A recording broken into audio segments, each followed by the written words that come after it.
Debra Providence is a writer, artist, educator, researcher, make-believer, and mother. She was born in St. Vincent and the Grenadines. Debra currently resides in Barbados, where she teaches the Advanced Seminar, West Indian Literature, Contemporary Poetry, African Film, and Contemporary Science Fiction at the Cave Hill campus of the University of the West Indies. Her research interests include Caribbean and African diaspora women writer, science, speculative fiction, graphic novels, feminism, and creative writing pedagogy.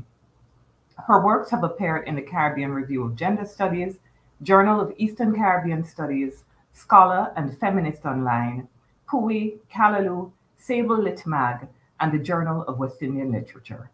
Hi, my name is Debra Providence, and I am going to be sharing with you an excerpt from a work in progress called Kandace of Kingstown.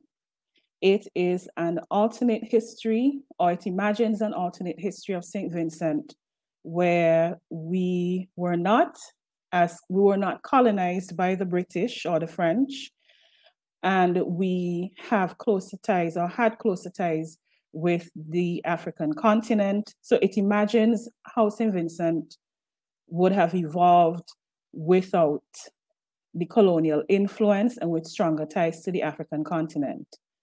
At the heart of this story is the protagonist, Kandace, and she and her family are caught in the crosshairs of a conspiracy involving local and foreign interests. The excerpt I'm about to share with you is called Pray, and it takes place in a dark, lonely Kingstown street. Night descended on Ghani and had settled into every street corner and Powderhead Alley. A patrolman strolled below one of the city lamps, his white feathers catching its yellow glow. He swung his truncheon with the ease of someone who had always taken this route and had seen all that it could offer. My prince, a woman's voice like syrup from a black gara tree called to him from the semi-lit alley just as the patrolman walked by. My good prince, come and share my cane wine. You are a bold woman to approach a servant of the Council of Ghani, the patrolman had said, his voice sounding grave. Yet he made no move to arrest her. It is okay. You and I are old friends. She stepped out of her doorway into the path of the patrolman. If your chief asks, I am your school friend with whom you stopped to share a drink for old time's sake. She sashayed up to the patrolman, her silk wrapper clinging to her ample curves, and she leveled him with her stare, linking her arms with him, within his. He stood there, his body taut and his demeanor unyielding. You could say that you did not want your old friend to drink all this fine maca wine alone. The woman in the doorway grabbed the patrolman by his waist and gently pulled him towards her hut. He did not protest, offered only a sly smile of consent. He paused at the entrance of the hut that was lit by a solitary candle, turned his head and took a gander at the street to see if anyone was watching. Except for two vagrants huddled on the filthy rags that stank of urine and human sweat, the alley and his portion of the street were empty. He lowered his head and stepped into the hut, but thought he caught a glimpse of something, a shadow, stealing across the rooftop to his adjacent. He turned, training his eyes in the direction of the movement. Come on, my prince. The woman wrapped her arms around his back this time, spreading her fingers and molding herself into him. Let us not waste this night, so dark and heavy as it is. It needs good company and strong wine. Whatever thoughts the patrolman had of that flicker of shadow left his mind, and the woman with the silk wrapper and the broad welcoming smile pulled him into her hut. In another part of the city, the giant black metal doors of the Ghani High Council heaved open, and the clean-shaved head of Ija emerged. He peered around, eyeing the main street that separated the court from the Ghani markets. Then, seemingly satisfied that they were not being watched, he stepped from behind the door, laughing. One hand held the roasted leg of a large chicken. His other arm was around the shoulders of one Albert Benjamin, a jittery, graying man with pocked skin and a pasty complexion.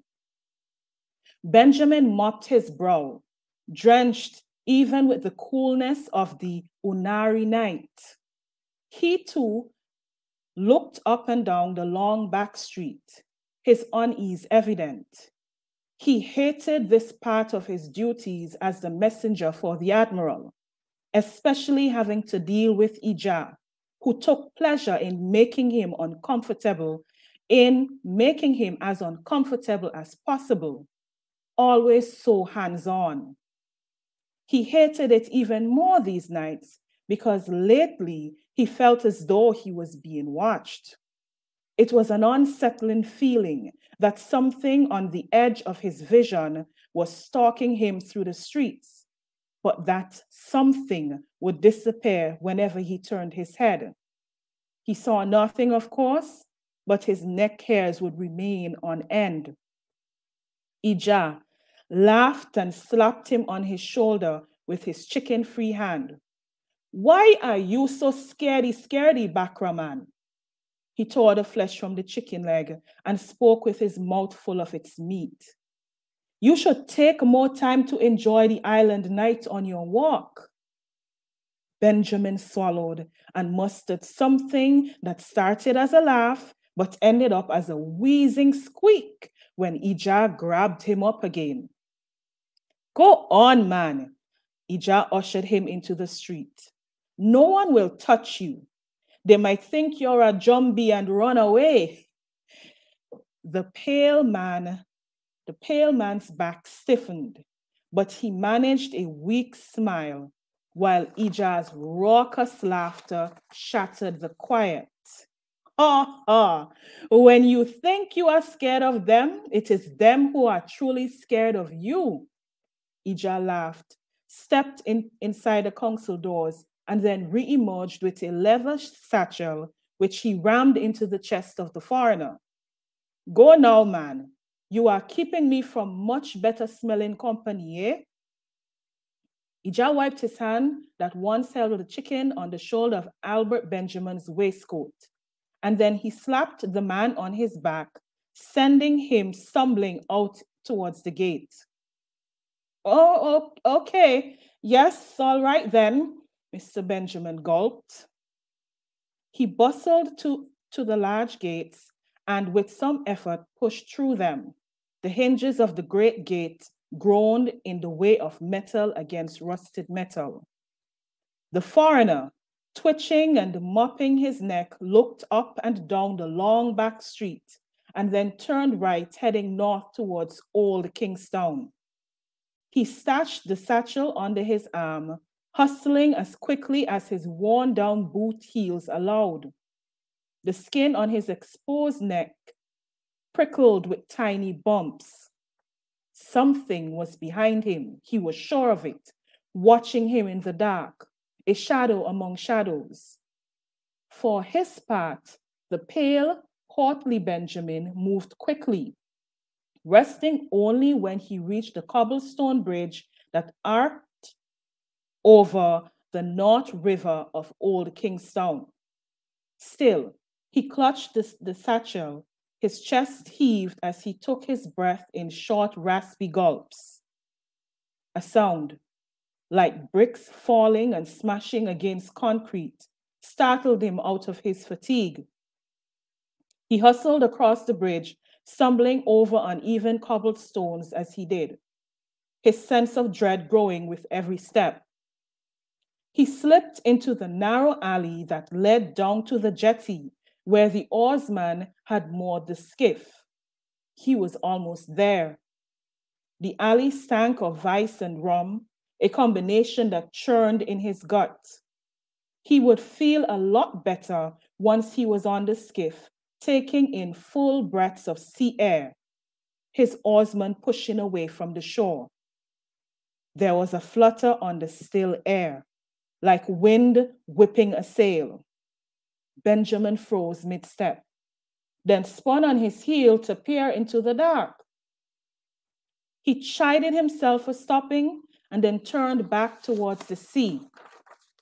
It was then that he saw it, the figure rising from a crouched position beneath the lone street lamp in the alleyway, its form obscured by lengthy billowing black cape, its head a grimacing mask of black with flaming eyes and a mouth formed into a skull. Benjamin's heart thundered. The figure did not speak, nor did it move, standing as it was between Benjamin and his goal. It stood there studying him, freezing him with its ghastly stare.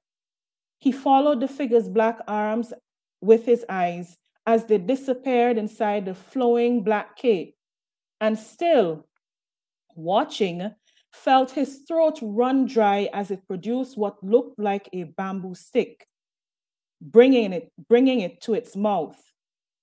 The already pale Benjamin had now turned bone white. He stood immobile. So hypnotized he was by the spectacle of this black masked figure that he barely registered the slightest prick in the skin on his neck. He tried to move his hands towards his throat, but found it heavy. He tried to move his hand towards his throat and found it heavy, as though it were cased in lead. The satchel fell from its nook under his arm. Something warm trickled down his leg. He tried to look, but he could not move his head. He tried to call for the oarsman, but the only sounds to escape his throat were strangled, gurgling, and wheezing noises. The figure in black stood facing him the whole time. His eyes grew heavy, and the last thing Albert Benjamin saw was the piss-stink cobbled street of the narrow alley coming up to meet him. It was almost dawn when he came to. His oarsman, a sorely man, whose naval uniform was looking worse for the wear, was shaking him awake.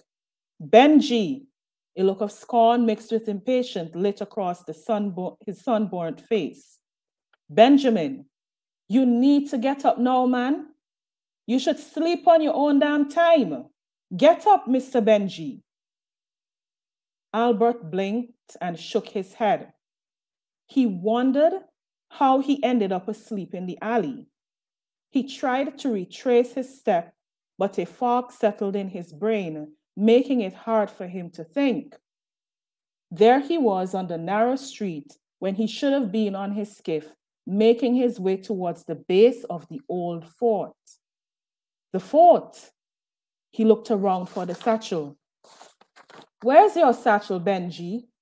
The oarsman was eyeing him through narrowed eyes. Panic formed a knot around Albert's gut. It's gone, he stammered. Gone, you say? The oarsman replied. Well, how in the bloody hell did you let that happen? Albert Benjamin scratched his chin stubble as he sat there in the alley leading down to the lower bay jetty. And then he resigned himself to the truth that he had no way of answering that question.